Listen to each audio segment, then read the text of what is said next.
namorada. A pergunta agora é a seguinte: quem será que trai mais, o homem ou a mulher? Ana Paula, algum palpite? Não, eu prefiro nem comentar, Não, Marcos. não é o que mostrar. você faz, Aninha, quem trai mais. Como assim que eu faço? Não, a pergunta não muda. Quem trai mais, os homens ou as mulheres? Marcos Pimenta, essa pergunta é muito difícil. E a gente agora vai falar sobre esse assunto, mas os homens estão levando aquela fama. As mulheres estão chegando também, mas os homens continuam liderando o assunto, sabia? E os números justificam esta fama. Preste atenção, para cada uma mulher que trai, tem 2 homens sendo infiéis. Acha pouco?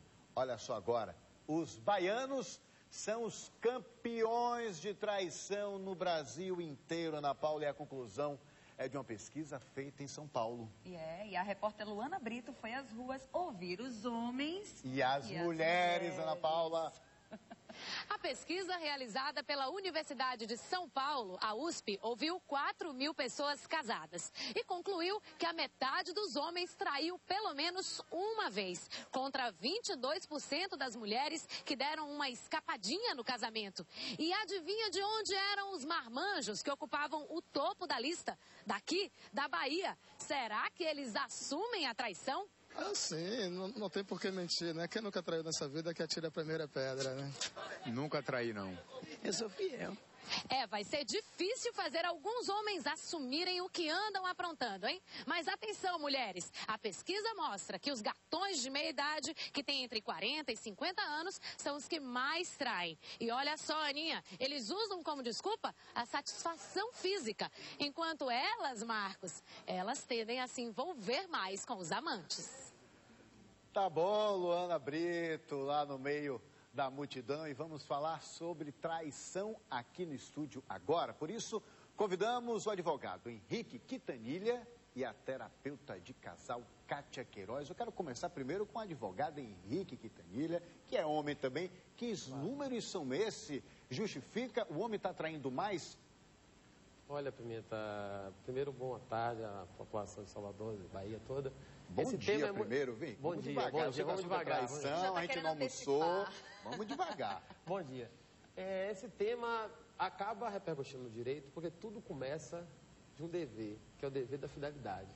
A gente não estaria aqui falando de traição se não fosse esse dever da fidelidade. E esses números, na verdade, que são da Universidade de São Paulo, eles refletem exatamente isso. O homem, ele em média, trai o dobro da mulher. Aqui em Salvador, os baianos, na Bahia inteira, na verdade, eles traem 64%, os homens se declaram infiéis. Aí já emendando com a doutora Kátia, por que essa infidelidade masculina? Por que tantos homens acabam traindo as mulheres, principalmente aqui na Bahia, doutora? Muito bom dia. Bom dia. A gente tem que levar em conta que não só os homens, como as mulheres também estão traindo, né? Estatisticamente, em termos de consultório, a cada 5 homens que eu recebo que traem, eu recebo também 3 mulheres que traem. As mais diversas causas. A gente tem que levar em consideração que não é só porque está faltando algo, não.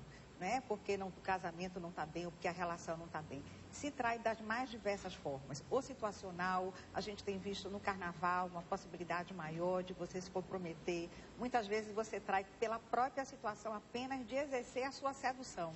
Você quer seduzir, você quer chegar perto, né? Faz você bem pro ego, né? Isso, muitas vezes não é nem muito porque está faltando algo, é pela sua possibilidade de você se sentir erotizado, sedutor. Agora eu queria perguntar ao Henrique, né, que ele acabou de falar da fidelidade. Agora, como é que se trata essa questão da fidelidade, já que é um dever? Como fazer isso? Porque eu estava prestando bem atenção nessa parte da Aninha, fidelidade. E tem um detalhe nessa questão da fidelidade, que o Henrique vai falar. O carnaval, que acabou agora há pouco. Sim. O beijo forçado, aquele beijo, né, que acontece, Roubado, aquele o beijo roubado, o beijo forçado, pode ser considerado crime. E outra, até saber dele, quando as meninas, as mulheres vão com aqueles micro short, isso juridicamente funciona como? Acaba se tornando crime ou não? Como é que é isso? Na verdade, Pimenta, tudo começa com essa história de ficante, que vira paquera, que depois vira paquera fixa, que depois vira namoro, e depois vira união estável. E esse dever de fidelidade, ele está previsto no artigo 1566 do Código Civil, que fala em dever de fidelidade, no caso do casamento e união estável. Então, nessas outras relações fortuitas ou no próprio namoro, não existiria legalmente esse dever.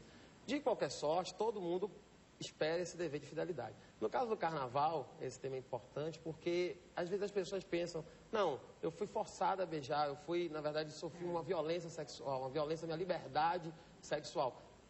O que acontece? O comportamento da vítima no direito penal, ele é determinante para a fixação da pena base do crime, que seria um crime, não seria um crime nesse caso, seria uma contravenção penal, que é prevista uma prisão simples. Essa prisão simples, e pela previsão de contravenção penal, acaba sendo regida pela Lei 9.099. Em resumo, a Lei de Juizados Especiais. Então, ela tem um menor potencial ofensivo. Em outras palavras, não há prisão na prática. Isso em casos gerais. No carnaval, que é um contexto próprio, e que as pessoas se colocam na condição, predisposição, não propriamente ao sexo, né? mas favorável a beijar, né? E a própria questão da roupa e da lascívia que é transferida através dessa roupa, esse comportamento da vítima, talvez de usar um shortinho bem curto, ou de se estar no carnaval, afasta até a própria contravenção penal. Então as mulheres ficam então se a mulher tiver de shortinho e tiver um beijo roubado, já não viram a contravenção penal, porque ela já foi... No meu entendimento, nessa intenção de beijar. Se ela foi com shortinho, ela está querendo... Doutora, ela tá querendo por aí, deixa eu ouvir a doutora. Isso vai gerar uma polêmica. Que a traição, ela só existe porque é uma relação triangular. Você só trai porque existe alguma outra pessoa. É uma relação a três, né? Você traiu, você se encantou por alguém. Tem traições que as pessoas sabem, mas preferem não saber por uma série de outras questões. Fazem de conta que não. Doutora Kátia, eu queria entender o seguinte. A pessoa que foi traída, né? Quando ela descobre, passa por uma situação constrangedora. Bastante. Como lidar nesse momento? Dificílimo. Não só para o homem, mas para a mulher também. Como é que é tratado Vai remeter à situação de você se sentir rejeitada, abandonada, de você se sentir com sua autoestima extremamente fragilizado, de você perder a confiança. É um processo para reconstruir, é possível, mas é difícil, né? Não significa que seja impossível, mas tem que estar muito acompanhado, porque normalmente você fica numa situação de querer punir o outro, de maltratar, de fazer com que o outro faça promessas incríveis de amor. Então entra uma série de situações difíceis. Agora,